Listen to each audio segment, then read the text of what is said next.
पांडवों का हिमालय गमन। महर्षि वेदव्यास द्वारा रचित महाभारत के अनुसार पांडवों ने हिमालय की यात्रा को पार किया था। पौराणिक साक्ष्य के अनुसार स्वर्ग जाने का रास्ता वर्तमान समय में जम्मू में स्थित शिवखोड़ी में है। हिमालय पर्वत को पार करते हुए 5 पांडव स्वर्ग की यात्रा पूर्ण किए। स्वर्ग की यात्रा में पांडु संघ द्रौपदी तथा उनका एक वफादार कुत्ता भी था। चारों भाई और पत्नी द्रौपदी पहले ही हिमालय में गल चुके थे। केवल युधिष्ठिर ही शव शरीर स्वर्ग तक पहुंच पाए थे। आज हम पांडवों के स्वर्ग की यात्रा को विस्तार से जानेंगे। इसे जानने के लिए पूरा सुने। युधिष्ठिर भीम वार्तालाप। धर्मराज युधिष्ठिर के शासनकाल में हस्तिनापुर की प्रजा सुखी तथा समृद्ध थी। कहीं भी किसी प्रकार का शोक या भय आदि नहीं था। कुछ समय बाद श्री कृष्ण से मिलने के लिए अर्जुन द्वारिकापुरी गए।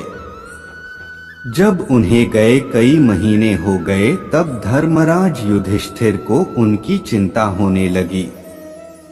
वह भीम से बोले, हे भीमसेन, इतना समय बीत गया पर अर्जुन अभी तक द्वारका से कोई भी समाचार लेकर नहीं लौटा। यह समय भी ठीक नहीं लग रहा है।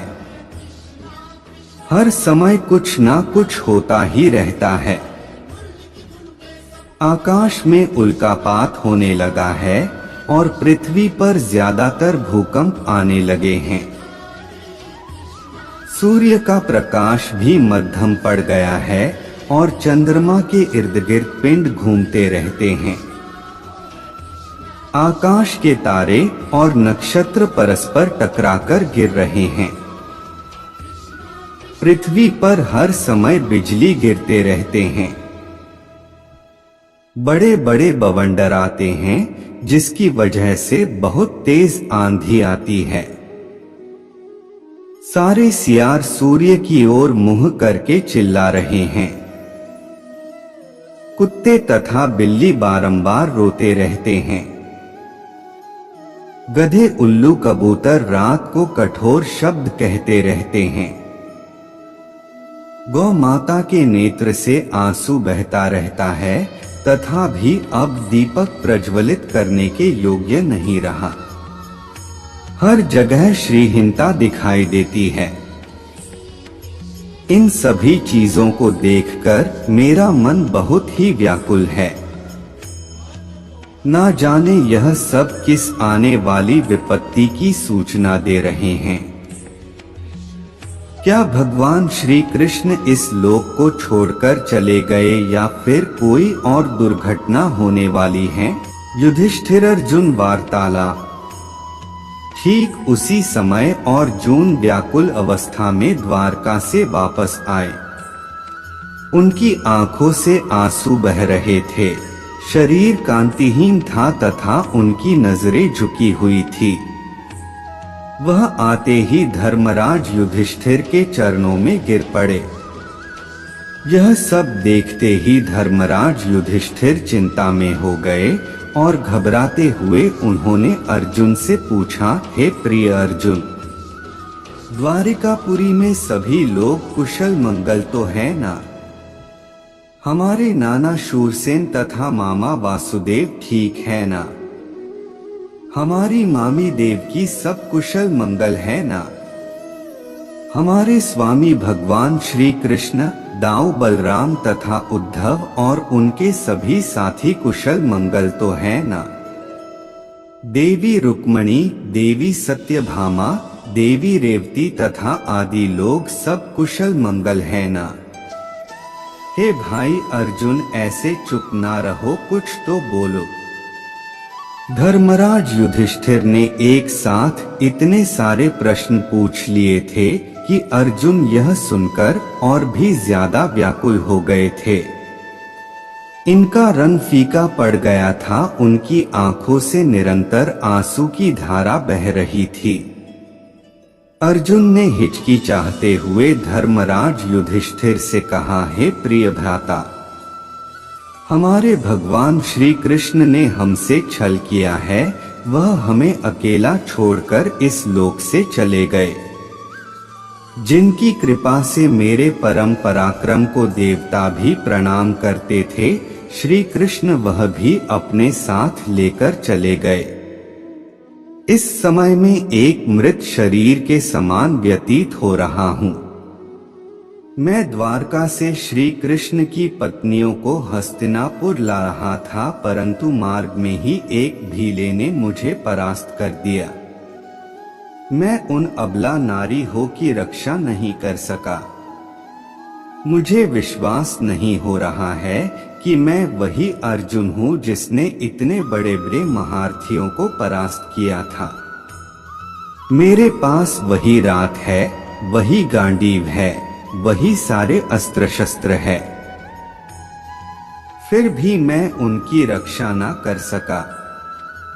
भगवान श्री कृष्ण की सभी पत्नियों तथा उनकी धन दौलत को भीले लूट ले गए।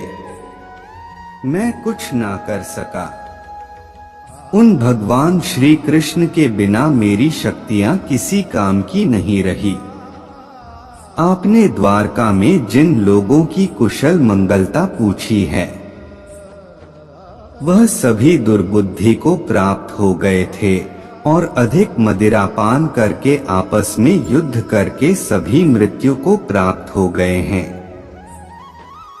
ऐसा गांधारी के श्राप की वजह से हुआ था। उन्होंने भगवान श्री कृष्ण को श्राप दिया था कि जिस तरह मेरे वंश का नाश हुआ है, उसी तरह यादव वंश का नाश हो जाएगा।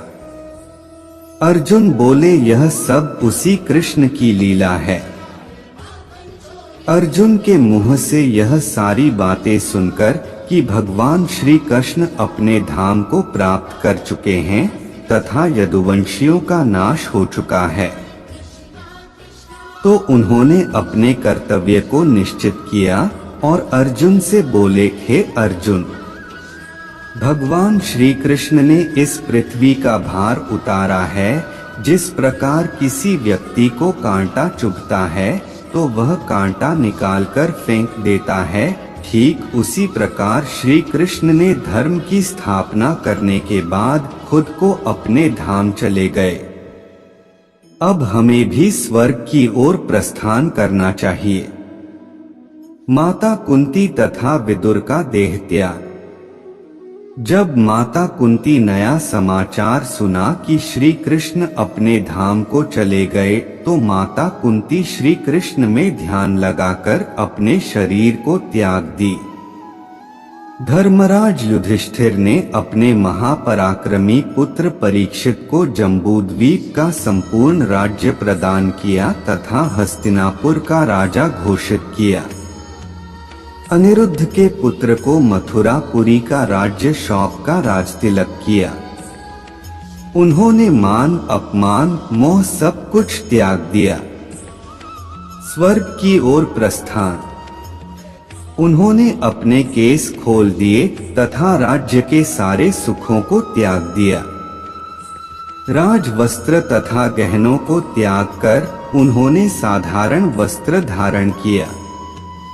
धर्मराज युधिष्ठिर के साथ भीम, अर्जुन, नकुल, सहदेव तथा द्रौपदी भी चल दिए। भगवान श्री कृष्ण के प्रेम में मग्न होकर वे सभी उत्तराखंड की ओर चल दिए। हस्तिनापुर में विदुर ने भी भगवान श्री कृष्ण में ध्यान लगाकर अपने शरीर को त्याग दिया। सभी पांडव वन प्रस्थान करते समय श्रीहरि का जाप करते हुए जा रहे थे। उस मोहब्बत में द्रौपदी, सहदेव, नकुल, अर्जुन, भीम सभी एक एक करके गिर पड़े।